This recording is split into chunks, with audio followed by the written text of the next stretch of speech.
monográfica lleva por título ¿Qué es aconsejable evitar para hacer un buen uso de las tecnologías de la información y la comunicación en educación? Nuestro siguiente ponente nos va a hablar, pues eso, de tecnología en la educación en las aulas, en cómo hacer un buen uso, porque a veces nos puede costar encontrar el equilibrio y aceptamos, lo hablaba con él antes, que quizás aceptamos todo lo nuevo, así sin pensar, sin medir, y se trata efectivamente de encontrar ese equilibrio. También os quiero contar que él ha estado hoy en el hospital y que nos ha pedido, por favor, que si en algún momento tiene algún problema de dicción, bueno, pues que es debido a que ha tenido que pasar por urgencias. Así que, bueno, os presento a Pablo Duchemin, que es ingeniero informático y perito judicial. Un fuerte aplauso, venga.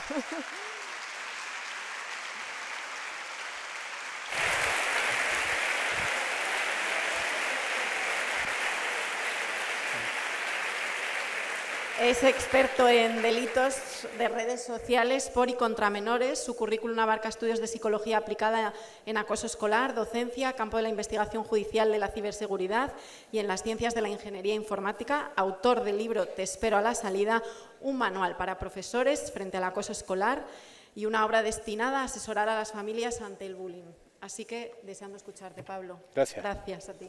Gracias.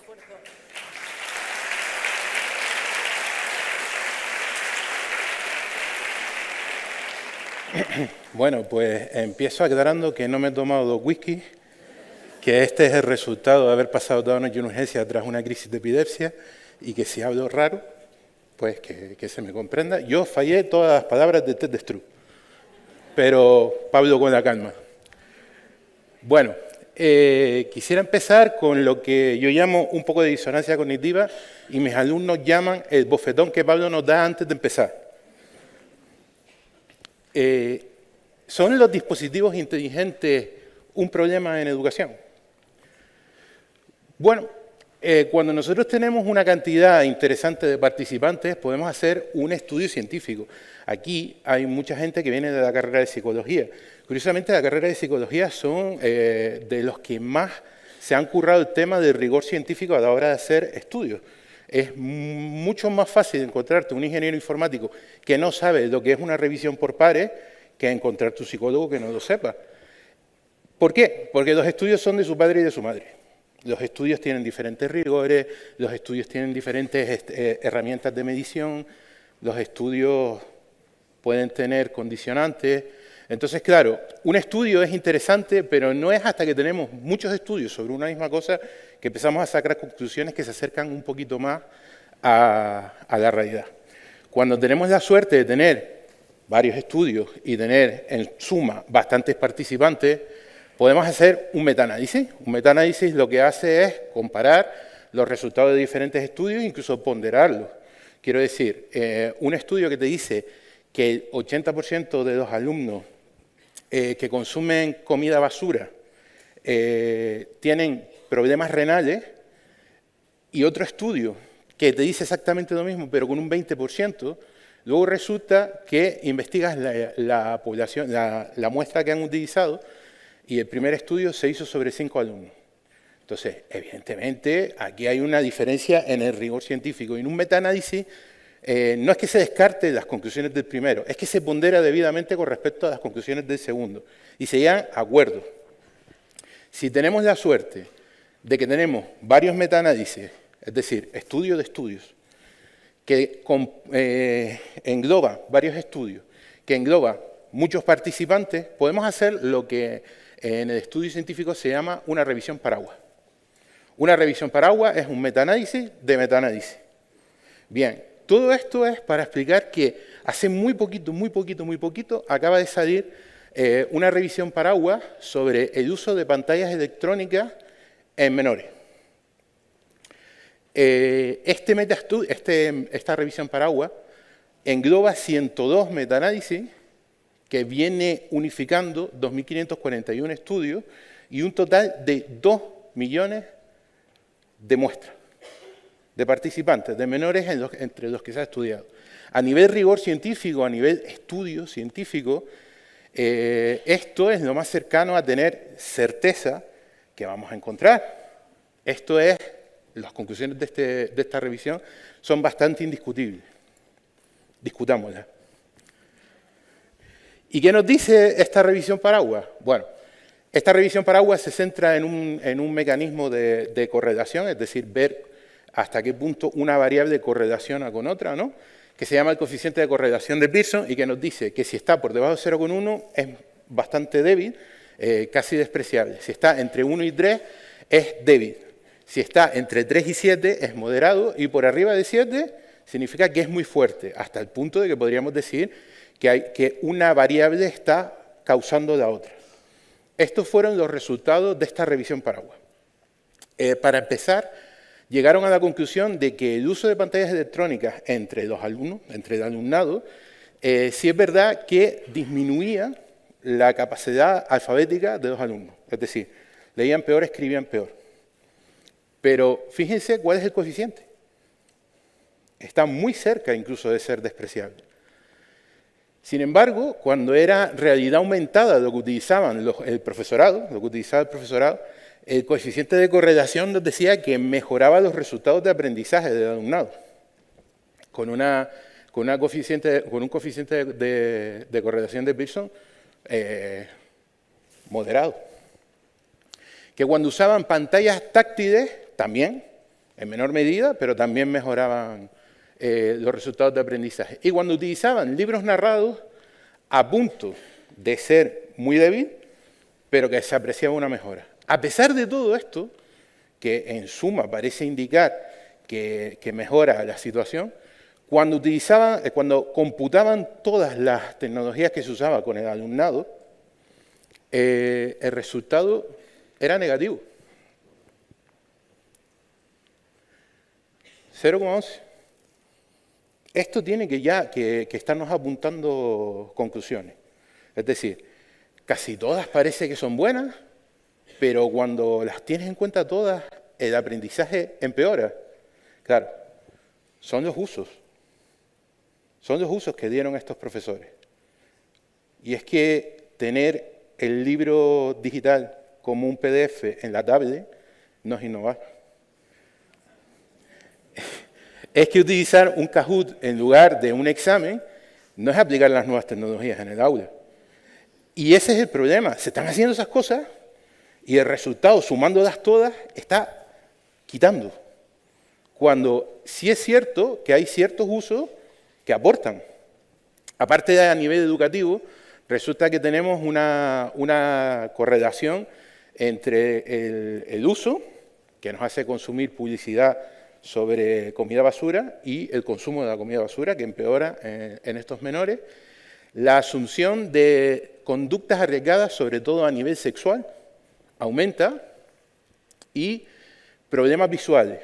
Aquí el coeficiente no se los puedo dar porque se hicieron la picha un lío. O sea, intentaron hacer el coeficiente de correlación con la miopía, con la hipermetropía, con el astigmatismo, y ya era complicado cuando encima metieron la fatiga visual. Entonces, no puedo darles un número final, sí que les puedo decir que la tendencia era moderada a punto de llegar a alta. Es decir, sí es verdad que nuestros niños están perdiendo vista por el uso prematuro de pantallas electrónicas. Se veía venir, yo entro en el aula y casi todos los ojos que me miran van a través de un cristal. Pero hay un problema. Esto no parece indicar el escenario apocalíptico que estamos viviendo muchos profesores en nuestras clases. Esto no parece justificar el que por primera vez en la historia estamos teniendo niños que todos los días llegan y se duermen en el aula. Pero no estamos hablando de que se pegan una siestita durante la hora de historia. Estamos hablando de niños incapaces de mantenerse despiertos porque están hasta las 4 siendo presas de un algoritmo perverso llamado de scroll infinito, que les permite consumir y consumir y consumir hasta las 4 de la noche. Aquí no vemos el grave problema de casos de acoso que se están convirtiendo en casos de ciberacoso, que se ha incrementado en un 1.320%. Es una barbaridad. ¿Por qué? Pues porque esta revisión paraguas se llamaba Revisión del uso de pantallas electrónicas en menores. Y esto no es mágico. Esto, por el hecho de tenerlo en la mano, por el hecho de usarlo, no empeora nuestro aprendizaje, no empeora nuestra conducta. Es lo que hacemos con él. Bueno, a mí ya me presentaron, pero hay una cosilla que me gustaría comentar sobre por qué les estoy hablando yo. Yo tengo una combinación de currículum que me hace estar en este tipo de problemas antes, durante y después. Estoy después porque soy el tipo al que un juez llama cuando un menor ha sufrido una agresión en redes sociales o en el entorno escolar y me pregunta qué es lo que ha ocurrido, cómo es posible que esto haya llegado a ocurrir. Y ese es el después. Tengo el durante porque soy auditor de la Ley Orgánica de Protección de Datos y Garantía de Derechos Digitales. Entonces, estoy ahí cuando los compañeros, no todos por supuesto, pero ustedes me entienden, o los centros, o las normativas de los centros se saltan la protección de datos. Estoy antes porque soy profe. Soy profe de educación secundaria, soy profe de formación profesional y yo me veo la tormenta llegar, igual que ustedes. Estos son los puntos que vamos a ver, si nos da tiempo, y van a ver un rectangulito que va a ir bajando y les van a señalar por dónde voy. Esta ponencia se llama ¿Qué es aconsejable evitar para hacer un buen uso de las TIC en educación? Y es mentira. Eso van a ser 10 minutos de ponencia. Van a ser 10 minutos de ponencia. El resto va a ser el ejemplo paradigmático de la tecnología que tenemos que evitar. Pero sí es verdad que me gustaría, yo no soy de dietas milagro, se nota, pero me gustaría darles un enfoque. Esto es un cuchillo. El cuchillo no es perverso por naturaleza. El cuchillo se puede utilizar para cortar tomate y tenemos a potenciales Ferran Adrián en ciernes, ¿vale? O se puede utilizar para cortar a Perla, la chihuahua de mi vecina. Y tenemos a potenciales Mike Myers en ciernes. Es decir, el problema no es el cuchillo, el problema es el uso que se le da al cuchillo. Cuidado. Esto es un argumento que se usa de manera muy falaz a menudo. Por ejemplo, y sin meterme en la temática, en Estados Unidos muchas veces se argumenta que la venta de armas entre la población civil no es el problema es para qué se usan, claro, para qué sirve una pistola. Entonces, cuidado, no les estoy diciendo solo depende del uso de la herramienta, no, es que no es lo mismo este cuchillo que este, porque este está hecho para un uso evidente. Este cuchillo sería muy incómodo para cortar tomate. Además, encima, resulta que cuando lo vas a comprar te lo venden como el mataperlas. Es más, en el anuncio te dicen, es especialmente indicado para matar chihuahuas. Oye, no podemos apartar el uso potencial de la herramienta de la herramienta. Entonces, no seamos hipócritas. Es cierto que el problema no son las tecnologías de la información y comunicación en educación. El problema es los usos que se da a las tecnologías de la información y la comunicación y el uso para el que han sido diseñadas las tecnologías de la información y comunicación que ha escogido el profesorado para utilizar en clase. Hay que tener en cuenta estas dos cosas. Y si nosotros tenemos en cuenta estas dos cosas, generaremos menores riesgos. Y con esto acabo mi ponencia. Me quedan 32 minutos. Les voy a proponer el ejemplo paradigmático de lo que no. Pero antes les quiero contar una historia de mi infancia. Yo vengo de un barrio humilde, un barrio pobre, se llama La Isleta. En La Isleta, cuando éramos chavales, había un casino por allí cerca. Este casino se llamaba el Casino Juanín, todo el mundo lo conocía y bueno, pertenecía a alguien muy conocido en La Isleta, no por nada bueno, ¿vale? Este señor era el capo de todo tipo de negocios turbios que podían haber en aquel barrio pobre, ¿vale? Se encargaba de la compraventa de todo material estupefaciente que circulara por el barrio. Y el hombre era un hombre poderoso en el barrio. Todos lo llamábamos Big Frank. Al lado del Casino Juanín, justo al lado, el local de al lado, era una ludoteca infantil. Esta ludoteca infantil se llamaba Lucy y Mary, bueno, pues porque las dueñas se llamaban Lucy y Mary. Y todos los chavales que íbamos a jugar a la ludoteca pasábamos por delante del Casino Juanín. y nos llamaba mucho la atención el Casino Juanín. ¿Por qué? Pues porque allí había gente muy extraña, se nos prohibía entrar, había poca ropa, había máquinas de humo, se acercaba gente muy peculiar, nos cogieron y nos taparon los cristales con el papel marrón ese asqueroso y nos poníamos a mirar entre las ranuras a ver qué había. Claro, y es que encima íbamos a la ludoteca que estaba justo al lado y nos llamaba mucho la atención, ¿vale? Entrar en el Casino Juanín era la panacea. Bueno, pues resulta que sucede una cosa muy curiosa, y es que Lucimari Sierra y Big Frank compra ese local. Y no solo compra ese local, tira el tabique en medio, amplía el casino, pero le hace un lavado de cara. Lo llama Ritmos, porque era un casino con ritmo y movimiento, ¿va? Entonces, tira el tabique en medio, ¿vale? Y se hace un casino más grande, ¿vale? El casino por ahora sigue siendo Juanín de toda la vida, pero tiene más espacio, ¿no? Entonces, bueno, ustedes se pueden imaginar la curiosidad que nos suscitaba eso. Y es que además, encima, era el sitio del que íbamos a jugar. Si ya teníamos ganas de entrar, imagínense cuando nos habíamos quedado sin el sitio donde jugar y estábamos acostumbrados a ir allí. Entonces Big Frank, que era muchas cosas, pero tonto no era, dijo, voy a tener un problema. Si un niño se me cuela aquí dentro, voy a tener un problema. Entonces voy a leer bien la ley, a ver qué es lo que me pide la ley que tenga en cuenta para no tener un problema. Y entonces resulta que él se encuentra que tiene que poner un cartel en la puerta que diga prohibido el paso a menores y que tiene que poner a un señor en la puerta que pregunte por la edad antes de dejar pasar. Según la ley, si él cumple con esos dos criterios, él está haciendo lo que tiene que hacer. Vale. Es muy curioso la forma en la que Big Frank decidió afrontar estos dos criterios. Porque sí, es cierto que puso el cartel, pero puso muchas otras cosas que nos llamaban mucho la atención. El significado se perdía, es más, el significado parecía atraernos más todavía.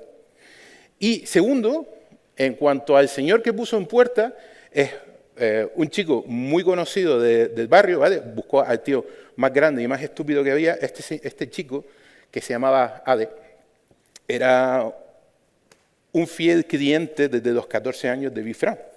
O sea, ustedes se imaginarán cómo estaba el cerebro de ese señor ya de adulto. O sea, estaba yo polvo. Entonces, claro, era muy tonto. Y lo peor, todos los niños sabíamos que era muy tonto. Cuando puso a Big Frank en la puerta de su nuevo casino, todos los adultos de la zona dijeron, Big Frank está intentando quitarse la multa y punto. O sea, a Big Frank no le interesa que haya un buen servicio en puerta. A Big Frank lo que le interesa es que si le viene la policía no le pongan una multa porque no tenga al tipo en puerta que le requiere la ley. Nadie se paró a pensar que aquí podía haber una estrategia. Y es que resulta que Ade recibió una indicación muy sencilla. Si alguien intenta entrar, pregúntale si es un niño. Y si te responde que es un niño, no lo dejes entrar. Y Ade dijo, vale. Y así quedó la cosa. Bueno, intentamos entrar. Conseguimos entrar. Fue cuestión de tiempo que en una ocasión uno que medio se había colado lo cogiera Ade y le dijera, tú eres un niño. Y aquel niño que sabía lo que había con él, cogió y puso voz grave y dice, sí, por supuesto, tengo 25 años. Y Ade le dijo, pues sí, caballero. Y el niño entró. Y por supuesto aquello corrió como la pólvora por todo el barrio, todos supimos lo que había que hacer para entrar. ¿Que por qué Big Frank no lo impidió? La verdad es que hubiera un niño allí dentro atrajo a gente turbia. Y esa gente turbia se dejaba su dinerito en el casino. Entonces, ¿qué incentivo tenía Big Frank para impedir que nosotros entráramos? Es más, de repente hizo una cosa que nadie se explicó al principio, y es que volvió a poner las atracciones de Lucimari. Volvió a poner los toboganes y los columpios. ¡Qué decisión tan perversa! Y qué poco llamó la atención en el barrio. Y es que resulta que al final todos acabamos entrando en el casino Ritmo, todos, porque aquel era el sitio al que íbamos a jugar. Ustedes a estas alturas se estarán preguntando, bueno, y la gente yunga siguió entrando, y la gente yunga siguió dejándose dinero, y Big Frank cada vez era más big, y nadie hizo nada. Entonces, claro, probablemente se pregunten, ¿es que no hay una mamá o un papá ahí que ponga el grito en el cielo? Si algo me ha demostrado el tiempo es que no hay una mentira que sea más creída que aquella que es cómoda de creer. Y es que resulta que no había sitio donde dejar a los niños. Y es que resulta que aquel había sido nuestra ludoteca de toda la vida. Y es que resulta que había muchos papás que querían ir al casino. Y llegó a cundir una idea terrible. Y es que Ritmov era un casino para niños. Era un casino niño friendly. Y los niños entramos y las familias no ponían el grito en el cielo. Tenía que haber gente con dos dedos de frente, no, Sidaú. Mi padre fue uno de los que puso el grito en el cielo. Mi padre dijo, ¿pero cómo va a hacer esto? ¿Cuál era el problema? Mi padre era uno y había mucha gente cómoda con aquella situación y callaban a mi padre. Algunos entendían que mi padre tenía razón, pero es que mi padre callado era menos molesto. ¿Vale? Y siguió la tendencia de que los niños entraran aquí. ¿Y qué pasó? Mientras Big Frank seguía colocando sus cosas de casino y seguía ganando dinero, se vio venir que aquello iba a ser un problema y entonces dijo, voy a intentar curarme en salud, y puso un corralito. Un corralito en el que supuestamente separaba a los menores que habían en su casino. Esa frase, ¿duele? Los menores que habían en su casino. Bueno, pues puso un corralito en el que supuestamente los niños estaban separados de los adultos. ¿Vale? Entonces, ni los niños salían del corralito, ni los adultos entraban en el corralito. Lo que se olvidó mencionar es que la persona que se encargaba de que eso fuera así era AD. Así que por supuesto que los adultos entraban en el corralito diciendo que eran niños, y por supuesto que los niños salían del corralito diciendo que eran adultos. Por supuesto. Y aquello no solucionó nada, pero a él le vino muy bien desde el punto de vista del marketing. Y siguió poniendo cosas que atrayeran a niños, y cada vez hubo más niños ahí dentro. Pasaron cosas. Las niñas se acostumbraron a portarse de manera amable con los clientes a cambio de fichas. Empezáramos a encontrar a niños que eran adictos a cosas que ni siquiera tenían que conocer. Hubo niños que fueron sexualmente agredidos. En esos momentos es cuando sus familias ponían el grito en el cielo. Curioso. Esas familias podían ser perfectamente de las que hasta ese momento habían mandado callar a mi padre. Cuando era su niño, entonces sí entendía el problema y sí la armaba. La jugada es que ya se había generado un movimiento y aquellos papás que estaban acostumbrados a mandar a callar, también los mandaban a callar a ellos. Pero en esos momentos sí que se armaba, y en esos momentos sí que tú veías que la policía llegaba allí y nos asomábamos todos los vecinos a la ventana a ver por qué había venido la policía. Y la policía venía y decía, a ver, todo el mundo callado, todo el mundo callado. Vamos a ver, ¿qué pone el reglamento? El reglamento pone que Big Frank tiene que tener un cartel en la puerta. ¿Lo cumple? Lo cumple. El reglamento pone que Big Frank tiene que haber puesto a una persona en puerta para evitar que entren los niños. ¿Lo cumple? Lo cumple. Así que, y fíjense ustedes qué tres respuestas más terribles. Aquel policía miraba a los papás de los agredidos y les decía, si su hijo está aquí adentro y ha sido agredido, la culpa es del agresor, no de Big Frank.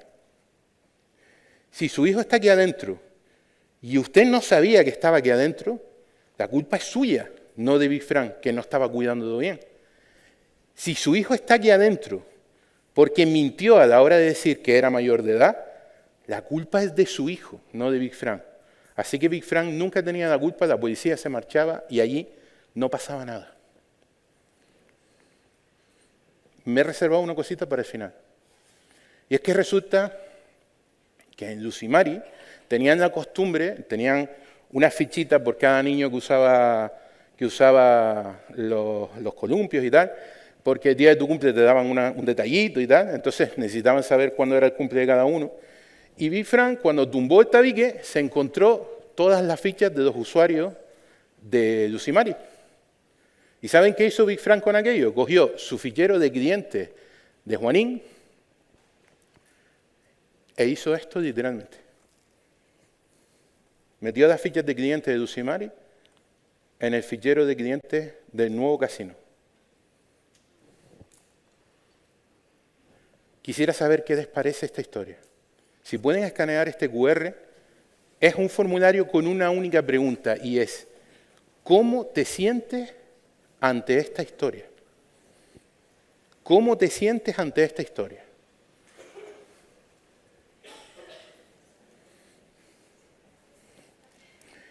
Mientras van respondiendo, les diré que este formulario ha sido respondido ya por 521 profesores. Y les voy a poner en pantalla, mientras terminan de responder, una nube de palabras filtrada por inteligencia artificial de los sentimientos que me trasladaron los 521 profesores que respondieron antes que ustedes. Esta es la nube de palabras. Aquí pueden seguir escaneando el QR si quieren. Esta es la nube de palabras. Las palabras más grandes son las que más veces se repitió. Las más pequeñas son las que menos. Bueno, indignación, canta, asombro también, horror, perplejidad, decepción, increíble. Había gente que no se creía esta historia.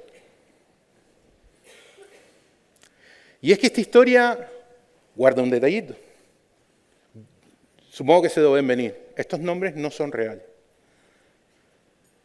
Estos nombres hay que cambiarlos un poquito. Y es que Lucimari, aquella ludoteca infantil, no era Lucimari. Era una aplicación que se llama Musicali. Una aplicación para niños que consistía en hacer karaoke, lo que en mi isla se llama Scalanifi y que ahora se llama lip sync, hacer como que cantas la canción. Ade no era un señor estúpido que cumplía una orden obviamente ineficaz. ADE es un algoritmo que se llama autodeclaración de edad, que utilizan las páginas web que sirven contenido inadecuado para menores para preguntarle a un niño si es un niño. Y que consiste en darle acceso garantizado simplemente porque ese niño diga que no es un niño. ¿Qué va a decir un niño? Big Frank no es un señor de mi barrio. Big Frank es una empresa que se llama ByteDance, una empresa china, y este dato va a ser importante después. Una multinacional, pero de origen chino, que tenía una aplicación que no se llama Juanín, se llamaba Douyin, una aplicación que servía, atentos por favor, que esto es muy importante, vídeos para adultos. Una aplicación que servía vídeos para adultos. ByteDance estaba loca por meter Douyin en Occidente. Y Occidente no le gustaba Douyin. Y resulta que se encuentra a Musicali, que tenía muy buena aceptación, pero que estaba empezando a decrecer económicamente. Y ByteDance compra Musicali, fagocita Musicali, se queda con todas las cuentas de Musicali, hace una nueva versión de Douyin y no la llama Rhythmos, la llama TikTok.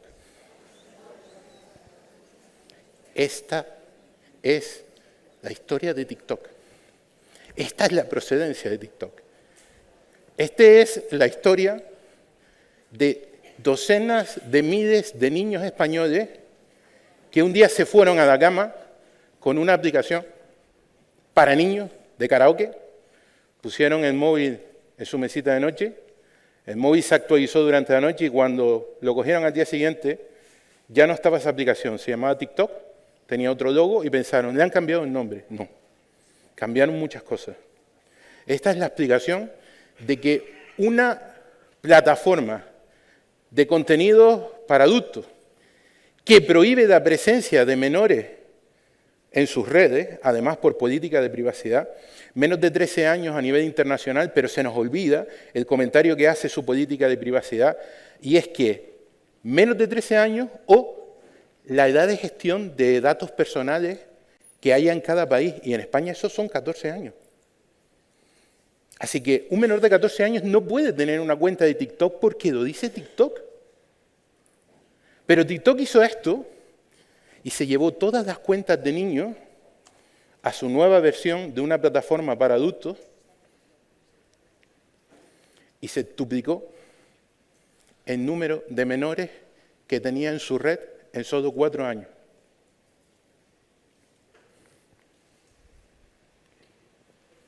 Una vez me preguntaron, para la tele, me dijeron, ¿tú puedes decirnos cuál es el problema de TikTok en 1 minuto? Y yo dije, en 1 minuto no se puede hablar del problema de TikTok. Y me dijeron, pues te damos 1 minuto 15. Imposible, imposible. Pero bueno, lo ensayé y al final lo que hago es decirlo todo muy rápido y muy seguido cuando no he tenido una crisis de epilepsia el día anterior.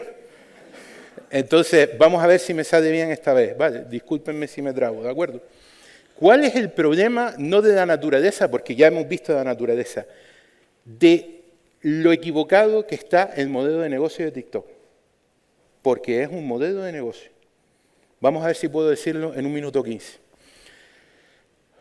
Vamos a ver, hay contenido inadecuado para menores y el contenido inadecuado para menores atrae a los menores, simplemente porque somos así, nos atrae lo prohibido.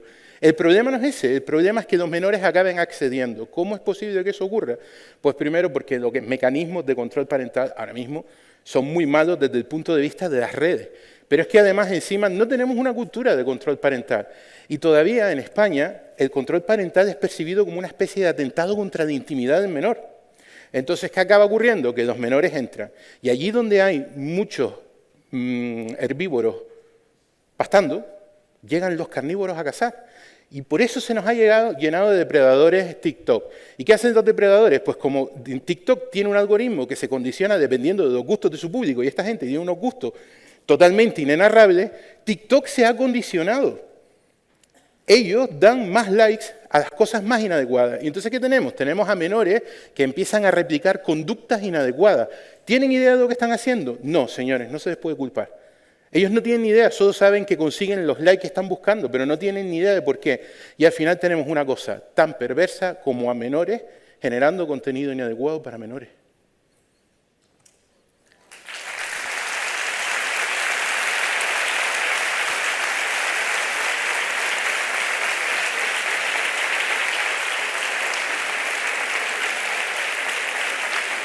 Terrible, terrible, un círculo vicioso que encima se empeora de la siguiente manera, de 2 formas. La primera, cuando llega uno de esos niños que consiguen entrar simplemente mintiendo y empieza a comportarse como un niño en esa red social, sí, es verdad que consigue cierta atención, ¿vale? Sí, es verdad que sí consigue cierta atención, pero esa atención no es la que está buscando ese menor. Ellos no entienden qué hay detrás de estos números. No tienen ni idea, son niños. Solo saben que quieren estos números más altos. ¿Y qué ocurre? Que estos niños ven a otros niños haciendo otros tipos de conducta y resulta que si los replica, consigue otro tipo de atención, que es la que ellos quieren. Entonces, lo hacen, porque no entienden qué hay detrás de tener 7.000 seguidores en TikTok, que 6.950 son depredadores sexuales infantiles. ¿Y cómo puede ser que hayan tantos? Pues porque pasa una cosa curiosa. Miren, las fuerzas y cuerpos de seguridad de Estado, nuestras, las fuerzas de auxilio judicial, incluso las fuerzas y cuerpos de seguridad internacionales como Interpol, tienen un serio problema con TikTok. Y es que TikTok, como dije antes, es de China. Y la legislación china impide a las empresas chinas colaborar con las fuerzas y cuerpos de seguridad del extranjero. Así que me veo yo, como perito, con una orden judicial, se ven mis compañeros de la policía judicial con una orden judicial yendo a ByteDance y diciéndole, hey, tengo a un menor español, agredido por un agresor sexual infantil español, en cuentas españolas, subiendo material español. Dame su IP que lo voy a crujir. Y ByteDance nos dice no. ¿El resultado? Pues que antes del problema, yo que estoy en los 3 puntos, ustedes solamente están en este y puede que en el del medio, ¿no? Pero antes del problema, empiezo a ver compañeros en educación que no se saben todos estos datos. y empiezan a darse cuenta que TikTok pues, tiene tirón entre los menores, empiezan a proponerlo como herramienta. Y tenemos así a profesores pues, que corrigen exámenes en vídeos de TikTok mostrando datos personales de los niños en sus cuentas privadas. Tenemos así a profesores que graban sus clases, los más conscientes no graban la cara de los niños, pero sí las respuestas de los niños y las suben a TikTok, a este nido de depredadores. ¿Vale? Tenemos así a compañeros que se graban haciendo coreografías con sus alumnos en horario de clases dentro del centro, ¿vale? Durante sus clases. Y tenemos así, por ejemplo, a profesoras, maestras, que se graban durante las actividades extraescolares, las actividades complementarias, las excursiones, por ejemplo, en una playa, ¿vale? Quiero que sepan que la niña que esta maestra expuso aquí, tenía 9 años, esta niña recibió un montón de atención terrible, de gente terrible. Pero hay una frase que a mí me afectó un montón, ver cómo se la escribían a esta niña, en la cuenta de la maestra. ¿Vale? La frase decía, si el césped ya está crecido, el partido se juega. Hay mucha gente aquí con la mentalidad sana que no ha entendido la frase. Así que, por desagradable que sea, la voy a explicar. Si la niña ya tiene vello púbico, ya es un objetivo sexual, significa. Aquella maestra no bloqueó ni ese contacto ni esa frase. Y esto es el huracán previo a que suceda el problema. ¿Y qué es lo que observo yo mientras sucede el problema? Pues me encuentro a grandes fuentes de la ciberprotección infantil, grandes divulgadores de la ciberprotección infantil, grandes plataformas de la ciberprotección infantil hablando bien de TikTok.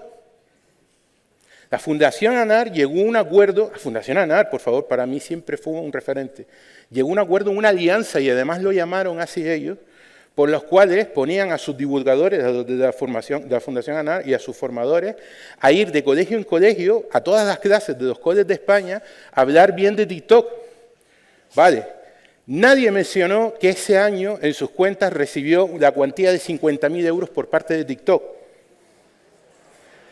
Y hace menos de 2 meses nos encontramos a cibervoluntarios, nada menos que cibervoluntarios, haciendo un seminario en abierto que se llama TikTok como plataforma educativa. Plataforma educativa. Y mientras esto está ocurriendo delante de mis ojos, cuando yo estoy haciendo auditorías a centros de protección de datos, nos vemos el futuro del problema. El futuro del problema es el que a mí me lleva a un juicio, a estar delante de un niño que ya ha sido agredido y ya está destruido. Y mientras, Save the Children nos dice, cuidado señores, que 75% de sus alumnos presentes en Internet ya han sufrido las atenciones de un depredador sexual infantil. Grooming.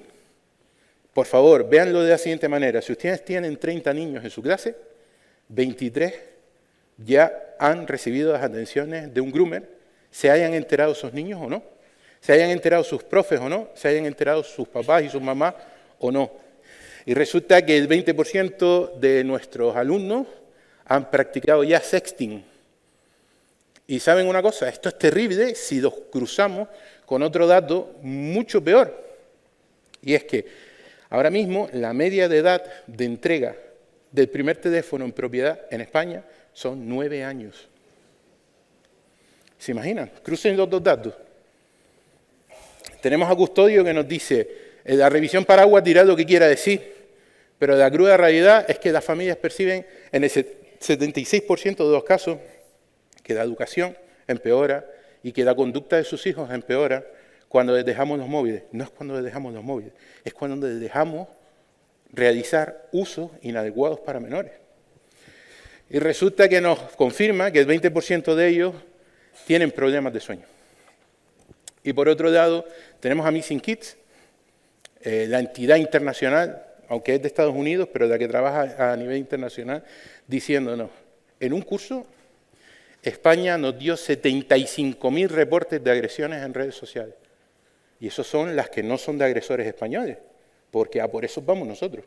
Estamos hablando de las de fuera.